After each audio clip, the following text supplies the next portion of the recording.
Hello friends, मैं हूं मोहन कुमार झा और आप देख रहे हैं mission job channel. Mission job channel में आज मार्क्समैन पब्लिकेशन का 8वां टेस्ट सीरीज देखेंगे। Practice set number 8।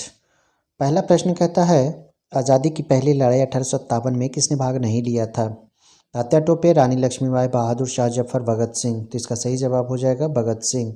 Tatya Tope, रानी लक्ष्मीबाई, बहादुर शाह जफर 1857 की क्रांति में भाग लिए थे। उसके बाद नंबर दूसरा प्रश्न कहता है, बुद्ध ने सर्वाधिक उपदेश कहाँ दिए थे? तो बुद्ध का जो सर्वाधिक उपदेश था वो श्रावस्ती में था, यानी कि कौशल की राजधानी श्रावस्ती में था। उसके बाद तीसरा क्वेश्चन देख लें, अनुव्रत सिद्धांत का प्रतिपादन किया था, किसने किया था? तो अनुव्रत सिद्धांत जो है वो जैन धर्म से संबंधित है। जैन धर्म से संबंधित है अनुव्रत। और इसके अंतर्गत लगभग अहिंसानुव्रत, सत्यानुव्रत, अस्तेयाग्व्रत, ब्रह्मचर्यानुव्रत, अपरिग्रहानुव्रत, तो इस तरह से। उसके बाद आगे देखें हम लोग चौथा नंबर सवाल। चौथा कहता है, शेरशाह का मकबरा। तो ये तो बहुत आसान है, आप जानते होंगे। शेरशाह का मकबरा सासाराम में स्थित है। सासाराम बिहार में स्थित है, ठीक है, बिहार का रोहतास डिस्ट्रिक्ट। उसके बाद पाँचवा नंबर, चाणक्य अपने बचपन में किस नाम से जाने जाते थे? तो चाणक्य का जो पिता था उसका नाम था ऋषि चाणक्य, और ऋषि चाणक्य अपने पुत्र का नाम चाणक्य रखा था। अपने पुत्र का नाम चाणक्य रखा था, यानी कि उसका जो नाम है विष्णुगुप्त पहले था। उसके बाद आगे चलें, छठा नंबर कहता है, गौतम बुद्ध द्वारा अपने धर्म में दीक्षित किया जाने वाला अंतिम व्यक्ति निम्नलिखित में से कौन था? तो गौतम बुद्ध जिसे अंतिम व्यक्ति को अंतिम उपदेश जो दिए थे तो वो थे सुभद्द थे। क्योंकि आप जानते होंगे कुशीनगर में उनकी मृत्यु हुई थी, बुद्ध की मृत्यु, और कुशीनगर में ही अंतिम उपदेश दिया था सुबुद्ध को। उसके बाद सातवां नंबर देखेंगे हम लोग, अलाई दरवाज़ा का निर्माण। तो अलाई दरवाज़ा का निर्माण किस सुल्तान ने करवाया था? बहुत आसान है, ये जानते होंगे आप लोग, अलाउद्दीन खिलजी ने करवाया था। बस कुतुब मीनार के निकट ही है अलाई दरवाज़ा, और ये 1311 में बनकर तैयार हुआ था। उसके बाद आगे देखेंगे आठवां नंबर। आठवां कहता है, 1857 के विद्रोह को किस उर्दू कवि ने देखा था?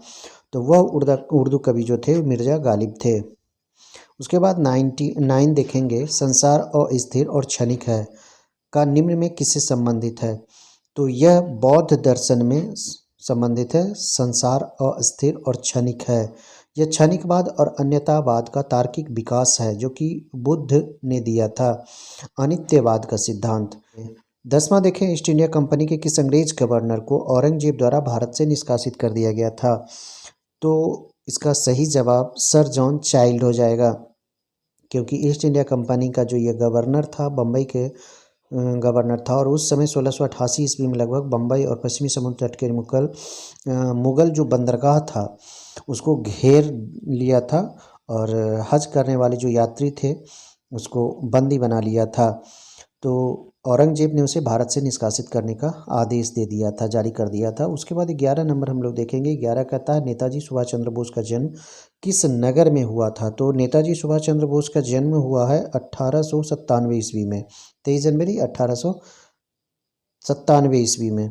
और आप जानते होंगे इनका जन्म उड़ीसा में हुआ था, उड़ीसा के कटक शहर में।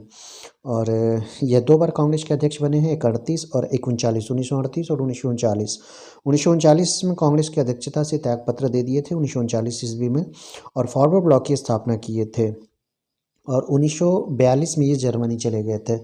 तो ये सारे पॉइंट्स आप याद रखें, बहुत महत्वपूर्ण है। 12 नंबर क्वेश्चन कहता है, महात्मा गांधी एवं उनके विचारों से प्रभावित होने वाले प्रथम आदिवासी नेता। तो सबसे पहले जो आदिवासी नेता थे वो थे जोड़ानांग, जो कि मणिपुर के नागा जनजाति के अग्रणी स्वतंत्रता सेनानी हैं। उसके बाद आगे देखेंगे हम लोग, 13 है, किस घटना के कारण गांधी जी ने असहयोग आंदोलन, नॉन कोऑपरेशन मूवमेंट वापस लिया था? तो यह चौड़ी चौड़ा कांड था, जो कि 5 फरवरी 1922 को हुआ था, चौड़ी चौड़ा नामक जगह पे। यह उत्तर प्रदेश का एक शहर है, और आंदोलन को वापस कर लिया गया था, आंदोलन को स्थगित कर दिया गया था। 14 नंबर सवाल देखें। 14 कहता है, भारत सरकार अधिनियम 1935 निम्नलिखित में से किसकी रिपोर्ट पर आधारित था? तो यह रिपोर्ट जो था साइमन कमीशन रिपोर्ट था, साइमन कमीशन रिपोर्ट। उसके बाद आगे देखें,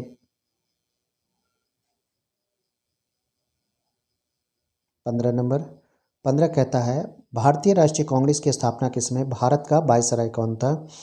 तो यह था लॉर्ड डफरिन, जो कि 1884 से 1888 के समय लॉर्ड डफरिन ही भारत का वायसराय था और भारतीय राष्ट्रीय कांग्रेस की स्थापना ए.यू. ह्यूम के द्वारा की गई थी।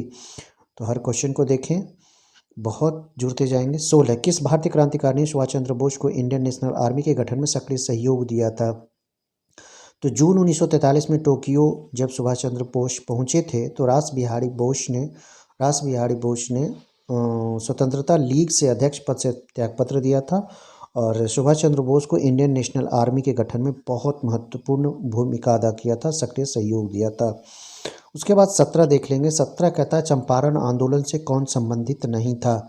तो चंपारण आंदोलन से अगर कोई नहीं संबंधित था तो वह थे जयप्रकाश नारायण, जबकि राजेंद्र प्रसाद, अनुग्रह नारायण सिंह, जेपी कृपलानी, महादेव देसाई, नरहरि पारेख, ये सभी जो थे वो चंपारण आंदोलन में गांधी जी का साथ दिया था। उसके बाद आगे देखें, 18 नंबर सवाल कहता है भारत के स्वतंत्रता आंदोलन के दौरान महात्मा गांधी द्वारा स्थापित साबरमती आश्रम नगर के बाहर स्थित है। कहाँ स्थित है ये बताना है। तो 1915 ईस्वी में अहमदाबाद के कोचराब क्षेत्र में सत्याग्रह यानी कि साबरमती आश्रम जो बनाया गया था, आश्रम की स्थापना किया था अहमदाबाद के पास। 19 नंबर कहता है निम्न में से किसने कहा था अच्छा शासन स्वशासन का स्थापना नहीं है? तो 19 का सही जवाब स्वामी दयानंद सरस्वती होगा, क्योंकि उनका जो आर्थिक विचार जो था वो स्वदेशी का विशेष महत्व रखता था और वो हमेशा कहते थे बुरे से बुरा देसी राज्य अच्छे से अच्छे विदेशी राज्य से अच्छा है। उसके बाद आगे देखेंगे 20वां नंबर सवाल कहता है भारतीय राष्ट्रीय कांग्रेस की स्थापना, तो यह हुआ था 1885 ईस्वी में। भारतीय राष्ट्रीय कांग्रेस की स्थापना 1885 ईस्वी में ए.यू. ह्यूम के द्वारा किया गया था और उस समय वायसराय लॉर्ड डफरिन था। 1884 से 1888 के अंतर्गत 1885 ईस्वी में राष्ट्रीय कांग्रेस की स्थापना हुई थी। तो उस तरह से आपने देखा। 21 नंबर हम लोग देखेंगे विश्व का सबसे ठंडा स्थान, तो यह ठंडा स्थान है बरखोयांस्क जहाँ बरखोयांस्क का एक जगह है साइबेरिया। सबसे कम -68 डिग्री सेंटीग्रेड 1933 में रिकॉर्ड किया गया था यहाँ का तापमान। 22 नंबर देखें अगर हम, अमरकंटक से कौन सी नदी का उद्गम होता है? तो अमरकंटक से जो नदी उद्गम होता है वह है नर्मदा अमरकंटक से निकलकर पश्चिम की ओर निकलती है और यह कहाँ गिरती है? अरब सागर में। आगे देखें 23 नंबर नर्मदा एवं ताप्ती नदियों के मध्य स्थित है, तो यह सतपुरी श्रेणियाँ हैं। सतपुरा जो श्रेणी है वो एक तरह से बेसिन इसको कह सकते हैं आप, दोनों के मध्य में ये सतपुरा श्रेणी है, दोनों नदी अगल बगल से बहती है। उसके बाद 24 नंबर देखें। 24 देखिए कितना आसान है, जो कि लाट के लिए प्रसिद्ध पीसा स्थित है, तो यह इटली में स्थित है। पीसा इटली में स्थित है और इटली अर्नो नदी के मुहाने के दाहिने किनारे पर स्थित है, यह ध्यान देना है।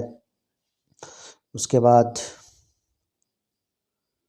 आगे 25 नंबर 25 कहता है वर्ष 2011 की जनगणना के अनुसार निम्न राज्यों में से किसमें प्रति 1000 पुरुषों पर महिलाओं की संख्या सर्वाधिक है? तो वह राज्य है केरल और सबसे कम हरियाणा। याद रखना है इस चीज़ को, सबसे कम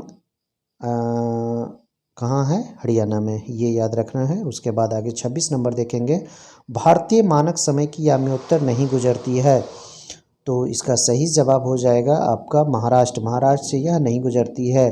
5 राज्य उत्तर प्रदेश, मध्य प्रदेश, छत्तीसगढ़, उड़ीसा और आंध्र प्रदेश से भारतीय मानक समय की जो याम्योत्तर रेखा है वो गुजरती है, महाराष्ट्र इनमें से नहीं है। 27 कहता है निम्न में से कौन रेजिड्यूल पर्वत का उदाहरण है? तो इसे अवशिष्ट पर्वत भी कहते हैं। रेजिड्यूल मतलब अवशिष्ट पर्वत और यह है अरावली पर्वत। 28 कहता है विंध्य शैलों में जिसके बृहद भंडार पाए जाते हैं वह है, तो देखिए विंध्य शैलों में चूना पत्थर अधिक मात्रा में पाया जाता है, याद रखना है, जबकि धारवाड़ में लौह अयस्क, तो ये सब याद रखें। 29 कहता है भारत की तेलंगाना राज्य की राजधानी, बहुत आसान क्वेश्चन हैं ये सब। ये हैदराबाद है। तेलंगाना राज्य की राजधानी कहाँ है? हैदराबाद। और तेलंगाना कब राज्य बना था आंध्र प्रदेश से विभाजित होकर? 2014 में, ये भी याद रखना है।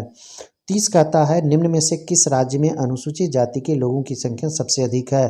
तो वह राज्य है उत्तर प्रदेश। सर्वाधिक संख्या में अनुसूचित जाति यहाँ निवास करती है। 31 कहता है भारत का योजना आयोग था, तो यह एक सलाहकारी संस्था था, परामर्शदात्री संस्था था और केंद्रीय मंत्रिमंडल के प्रस्ताव पर 15 मार्च 1950 को गठन किया गया था योजना आयोग को और 1 जनवरी 2015 से योजना आयोग को समाप्त कर दिया गया था और उसके स्थान पे 1 जनवरी 2015 से नीति आयोग का गठन किया गया, लागू किया गया। याद रखना है ये भी, नीति आयोग 1 जनवरी 2015। उसके बाद आगे 32 नंबर देखेंगे, 32, भारत की जनसंख्या में निरंतर वृद्धि से निम्नलिखित किसके विकास में गंभीर अड़चनें आई है।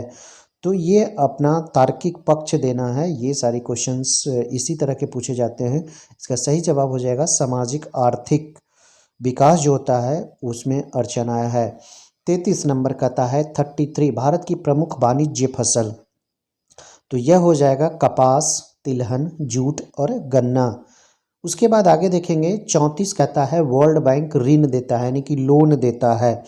किस आधार पर देता है, तो विश्व बैंक अंतर्राष्ट्रीय संगठन है और इसके जो सदस्य देश होते हैं उसमें वहाँ पे सुधार अथवा विकास के लिए लोन दिया जाता है विश्व बैंक के द्वारा और यह दोनों तरह के, एक दीर्घकालीन और अल्पकालीन दोनों तरह के लोन यह सैंक्शन करता है। नंबर 35 क्वेश्चंस कहता है निम्नलिखित में से कौन सा वक्तव्य जीएसटी के बारे में सही नहीं है।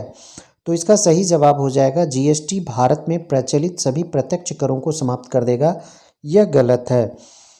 जीएसटी भारत में लगाए सभी अप्रत्यक्ष करों को समाप्त करेगा, यह सही नहीं है जीएसटी के बारे में, ये याद रखना है। जीएसटी एक अंतिम बिंदु पर लगाया जाने वाला रिटेल टैक्स की तरह है और कर को उपभोक्ता से वसूला जाता है, ये सही है देखिए। और 1 जुलाई 2017 को जीएसटी लागू किया गया था, ये भी सही है। और कर ढांचा को एकीकृत करेगा, ये भी सही है। तो इस तरह से आपने देखा।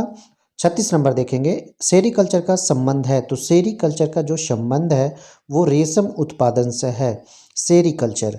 उसके बाद आगे 37, एकाधिकार का अर्थ होता है, देखिए बहुत आसान है, इसे आप दिमाग से बना सकते हैं, कोई ज़रूरी नहीं है कि आप अर्थशास्त्र ही पढ़ें। देखिए एकल विक्रेता यानी कि वहाँ पे कोई नहीं है, सिर्फ एकल विक्रेता है, एक विक्रेता है और खरीदने वाले क्रेता हैं। तो इस तरह से इसका सही जवाब हो गया। उसके बाद कहता है सेज, SEZ का पूर्ण रूप क्या है, तो इसका सही जवाब हो जाएगा विशेष आर्थिक क्षेत्र, special economic zone. Special economic zone says का मतलब होता है। 39 देखिए, 39 कहता है भारत में सर्वाधिक दूध देने वाली बकरी की नस्ल है, तो वो नस्ल कौन है, जमुनापाड़ी। भारत में सर्वाधिक दूध देती है जमुनापाड़ी नस्ल की और इसका जो मांस होता है वह भी बहुत अच्छा होता है। उसके बाद आगे देखें 40 नंबर कहता है भारत में मुद्रा साख का नियंत्रण किया जाता है, तो इसका सही जवाब हो जाएगा रिजर्व बैंक के द्वारा, भारतीय रिजर्व बैंक के द्वारा भारत में मुद्रा एवं साख का नियंत्रण किया जाता है। 41 नंबर देख लें, 41 कहता है भारत के उच्चतम न्यायालय में न्यायाधीशों की संख्या में वृद्धि करने की शक्ति किसमें निहित होती है। एकदम आसान है, यह सांसद कर सकता है। भारतीय संविधान का जो अनुच्छेद 124 कहता है, अनुच्छेद 124 के तहत संसद इसमें वृद्धि कर सकता है या कम कर सकता है। 42 संविधान के प्रावधानों के अंतर्गत पंचायत चुनाव कराने का निर्णय किया जाता है, तो इसका सही जवाब हो जाएगा राज्य सरकार के द्वारा। संविधान का जो प्रावधान है उसके अंतर्गत पंचायत चुनाव अगर कौन कराएगा, राज्य सरकार कराएगा। उसके बाद 43 कहता है निम्नलिखित में से कौन सा एक मौलिक अधिकार नहीं है, तो उत्पीड़न के खिलाफ अधिकार ये तो है, कानून के समक्ष बराबरी ये भी है, धर्म पालन की स्वतंत्रता का अधिकार ये भी सही है, लेकिन बी जो है समान काम के लिए समान वेतन, ये मौलिक अधिकार नहीं है बल्कि यह राज्य के नीति निर्देशक सिद्धांत तत्व जो है उसी के अंतर्गत आता है। कहता है 44 भारतीय संविधान को बनाने हेतु भारतीय संविधान सभा के कुल कितने अधिवेशन हुए थे, ध्यान से देखना है, कुल कितने अधिवेशन हुए थे, तो बनने में 2 वर्ष 11 महीने 18 दिन का समय लगा था और कुल अधिवेशन जो हुआ था वो 12 हुआ था, 12 अधिवेशन हुआ था। 45 कहता है भारत की प्रभुता, एकता और अखंडता की रक्षा करने और उसे अक्षुण्ण रखने के मूल कर्तव्य को किस स्थान पर रखा गया है। मूल कर्तव्य 11 हैं और कौन से नंबर के कौन है ये याद रखना बहुत ज़रूरी होता है और इसका सही जवाब हो जाएगा 45 का डी सही जवाब होने यानी कि तीसरे नंबर पर भारत की प्रभुता, एकता और अखंडता की रक्षा करना अक्षुण्ण रखने के मूल कर्तव्य को तीसरे पायदान पे रखा गया है। 46 कहता है उच्चतम न्यायालय के न्यायाधीशों का वेतन निर्धारण किया जाता है। तो यह भी बहुत आसान है, यह संसद के द्वारा किया जाता है। उसके बाद 47 कहता है भारतीय संविधान के निर्माण के समय संवैधानिक सलाहकार कौन थे? तो संवैधानिक सलाहकार BN राव थे, उन्हें ही नियुक्त किया गया था। 48 कहता है भारत के नागरिकों के मूल कर्तव्यों का विवरण संविधान के किस भाग में दिया गया है? तो कर्तव्य की अगर बात आ रही है तो यह 4 क में दिया गया, भाग 4 के क में दिया गया। भाग 1 में आप जानते होंगे संघ राज्य से संबंधित अनुच्छेद है, जबकि भाग 2 में नागरिकता है, भाग 3 में मौलिक अधिकार है, भाग 4 में राज्य के नीति निर्देशक सिद्धांत है और भाग 4 के क में ही नागरिकों का मूल कर्तव्य है। और भाग 5 जैसे ही आता है तो वहाँ से संघ स्टार्ट हो जाता है। उसके बाद 49 देखेंगे भारतीय संविधान को अपनाया गया था, किसके द्वारा अपनाया गया था? तो बहुत आसान, ये संवैधानिक सभा के द्वारा अपनाया गया था। संवैधानिक सभा के द्वारा कब अपनाया गया था? 26 नवंबर 1949 ईस्वी को लागू किया गया है। 26 जनवरी 1950 ईस्वी, याद रखना है इस चीज़ को। उसके बाद 50 नंबर हम लोग देखेंगे 50 नीति निर्देशक सिद्धांत है। तो नीति निर्देशक सिद्धांत वाद योग्य नहीं है और मौलिक अधिकार भी नहीं है, वाद योग्य नहीं है, इसका सही जवाब हो जाएगा। उसके बाद 51 देखेंगे बल का मात्रक पूछ रहा है, तो ये तो न्यूटन है, बल का मात्रक न्यूटन होता है। 52 कहता है शीत प्रकोष्ठ में भंडारित फल अधिक समय तक चलते हैं, क्योंकि इसका सही जवाब हो जाएगा श्वसन की दर घटा दी जाती है। देखिए एक इसमें शर्त होता है, श्वसन की दर जितनी अधिक होगी फलों के पकने और क्षय होने की दर उतनी अधिक होनी, यानी उतना सड़ेगा वो, ठीक है। अगर शीत प्रकोष्ठ में क्या होता है कि ऑक्सीजन और श्वसन दर कम कर दिया जाता है, जिससे वह संरक्षित रहता है। उसके बाद 53 देखेंगे। 53 कहता है खाने का जो नमक होता है NaCl किससे बनता है? तो यह प्रबल अम्ल और प्रबल क्षार से बनता है, ये याद रखना है इस चीज़ को। प्रबल अम्ल और प्रबल क्षार से NaCl बनता है। 54 कहता है DPT वैक्सीन का प्रयोग किन बीमारियों के लिए किया जाता है? तो 54 का सही आंसर हो जाएगा A डिप्थीरिया, काली खांसी और टेटनस, ये तीनों के लिए DPT का वैक्सीन टीका लगाया जाता है। 55 कहता है लाइकेन मिश्रित जीव है जो बना होता है, तो लाइकेन जो बना होता है कवक और शैवाल से बना होता है, लाइकेन कवक और शैवाल से। उसके बाद 56 देख लेंगे, यहाँ पे एम्पियर मापने की इकाई है, तो एम्पियर जो मापा जाता है वो विद्युत धारा को मापता है, एम्पियर विद्युत धारा को मापता है। 57 कहता है पारिस्थितिक दबाव एटमॉस्फेरिक प्रेशर की इकाई क्या है? तो एकदम आसान, बार है, याद रखना है इस चीज़ को। उसके बाद आगे 58 नंबर निम्नलिखित धातुओं में कौन स्वतंत्र अवस्था में पाई जाती है? स्वतंत्र अवस्था की बात हो रही है, तो यह सबसे कम सक्रिय रासायनिक दृष्टि से कह सकते हैं है या सोना जो कि स्वतंत्र अवस्था में पाई जाती है। उसके बाद 59 देखेंगे कौन सा युग्म सुमेल नहीं है? विटामिन B1 संतरा में होता है, विटामिन D कॉड यकृत तेल में पाया जाता है, जबकि विटामिन E गेहूं अंकुर तेल में पाया जाता है। तो तीनों के तीनों सही हैं, D उपरोक्त में से कोई नहीं, इसका सही जवाब हो जाएगा। देखिए विटामिन संतरा जो होता है विटामिन B1 संतरा में कुछ पाया जाता है, इसलिए इसका सही जवाब D हो जाएगा। 60 देखें, 60 कहता है हमारे शरीर का अधिकतम भार बना होता है, एकदम आसान, जल का होता है। हमारा शरीर जो है 75% भाग जल का होता है। भार की बात अगर कह रहे हैं तो नवजात जो बच्चा होता है उसमें 75% भाग जल होता है, जबकि वयस्क होते होते यह 60 से 65% तक आ जाता है। स्त्री में यह 55 से 60% होता है, तो ये सब याद रखना है। उसके बाद क्वेश्चन है 81 दक्षिण अफ्रीका की मुद्रा, तो दक्षिण अफ्रीका की मुद्रा रैंड होता है, दक्षिण अफ्रीका की मुद्रा रैंड होता है और राजधानी प्रिटोरिया 3 राजधानी है, यहाँ ध्यान देना है, प्रिटोरिया है, ब्लॉमफॉन्टेन है, केप टाउन है। तो तीनों 3 है, कार्यपालिका की दृष्टि से प्रिटोरिया है, जबकि न्यायिक दृष्टि से ब्लॉमफॉन्टेन है। केप टाउन इसका विधायी राजधानी है। तो इस तरह से 82 नंबर देखें, 82 कहता है केंद्रीय शुष्क बागवानी संस्थान कहाँ स्थित है? तो यह स्थित है राजस्थान के बीकानेर जिले में बिजवाल नामक एक जगह है वहीं पे। 83 कहता है राज्यसभा के चुनाव के लिए अपेक्षित न्यूनतम आयु, तो राज्यसभा के लिए 30 वर्ष और लोकसभा के लिए 25 वर्ष, याद रखना है।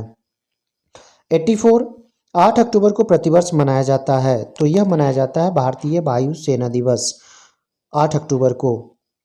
उसके बाद 85 नोबेल पुरस्कार कब प्रारंभ किए गए? 1901 ईस्वी में नोबेल पुरस्कार, और इसका जो शुरुआत किया गया है, डायनामाइट के जो आविष्कारक थे अल्फ्रेड नोबेल, उन्हीं की याद में 1901 ईस्वी से शुरू किया गया है। जबकि अर्थशास्त्र जो एक पुरस्कार दिया जाता है नोबेल का, यह 1969 ईस्वी में शुरू किया गया था। 86 the struggle in my life के लेखक हैं मंडेला, नेल्सन मंडेला। 87 कहता है रोल ऑन इन शब्द किस खेल से संबंधित है? तो रोल ऑन जो है इन शब्द ये हॉकी से संबंधित है। उसके बाद आगे 88 नंबर देखेंगे, यूरोपियन संघ ईयू का मुख्यालय ये ब्रुसेल्स में स्थित है। बेल्जियम, ब्रुसेल्स कहाँ है? तो बेल्जियम। और यूरोपियन संघ की जो स्थापना की गई है 1958 ईस्वी में, और वर्तमान में इसमें सदस्य देशों की संख्या 27 है। 89 निम्नलिखित में से कौन सा महिला नृत्य है? तो 89 का सही जवाब आपका घूमर हो जाएगा, जो कि महिला नृत्य है। 90 कहता है ओजोन परत के क्षरण को रोकने से मॉन्ट्रियल समझौता किस वर्ष किया गया था? ओजोन परत के क्षरण को रोकने से मॉन्ट्रियल समझौता जो किया गया था 1987 ईस्वी में किया गया था। 1987 16 सितंबर 1987, याद रखना है। उसके बाद 91 है, जर्मनी की मुद्रा है, तो जर्मनी की जो मुद्रा है वो यूरो है, और जर्मनी की राजधानी बर्लिन है, ये भी याद रखना है, बर्लिन। 92 कहता है international crop research institute for semi arid tropics ICRISAT स्थित है, तो यह स्थित कहाँ है? हैदराबाद में है, यह हैदराबाद में है। ICRISAT का मुख्यालय हैदराबाद में है। उसके बाद आगे देखेंगे 93 कहता है एक वर्ष में कम से कम कितनी बार संसद की बैठक होना आवश्यक है? तो कम से कम 2 बार, एक वर्ष में कम से कम 2 बार संसद की बैठक होना आवश्यक है। उसके बाद 94 कहता है प्रत्येक वर्ष विश्व ओजोन दिवस कब मनाया जाता है? तो अभी तुरंत इसका चर्चा हुआ, 16 सितंबर 1987 ईस्वी को इसका समझौता हुआ था, संधि हुआ था, संधि पर हस्ताक्षर हुआ था, इसलिए 16 सितंबर को वो विश्व ओजोन दिवस मनाया जाता है। 95 कहता है इंडिया डिवाइडेड के लेखक, तो इंडिया डिवाइडेड के जो लेखक हैं डॉक्टर राजेंद्र प्रसाद हैं। इसमें और भी देख लें 2-3 चीज़, इंडिया डिवाइडेड के हो गया doctor Rajendra Prasad, religion and culture के लेखक राजगोपालाचारी हैं, जबकि माई एक्सपेरिमेंट्स विद ट्रूथ के लेखक महात्मा गांधी हैं, जबकि इंडिया विंस फ्रीडम इसके लेखक हैं मौलाना अबुल कलाम आज़ाद। उसके बाद 96 नंबर देख लें, निम्नलिखित में से कौन सा भारत का सर्वोत्तम सम्मान है? तो यह है भारत रत्न। 97 कहता है अंतर्राष्ट्रीय हॉकी मैच की अवधि क्या है? तो यह अवधि 70 मिनट की है।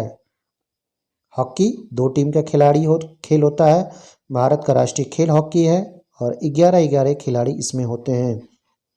सार्क का मुख्यालय पूछ रहा है, तो सार्क का मुख्यालय नेपाल की राजधानी काठमांडू में हुआ है, काठमांडू है, और काठमांडू नेपाल में है। इसका स्थापना 1985 ईस्वी में किया गया था, और इसका जो वर्तमान में सदस्य देशों की संख्या है वो 8 है। 99 कहता है राजघाट कहाँ स्थित है? तो राजघाट यह महात्मा गांधी का समाधि स्थल है, और यह दिल्ली में स्थित है। राजघाट महात्मा गांधी का समाधि स्थल है। उसके बाद 100 नंबर और आज का अंतिम सवाल है, विलुप्त होने वाली प्रजातियों की सूचीबद्धता कहाँ होती है? तो यह सूचीबद्धता रेड डाटा बुक में की जाती है। तो दोस्तों वीडियो कैसा लगा लाइक और कमेंट जरूर करें, दोस्तों को ज़्यादा से ज़्यादा शेयर करें।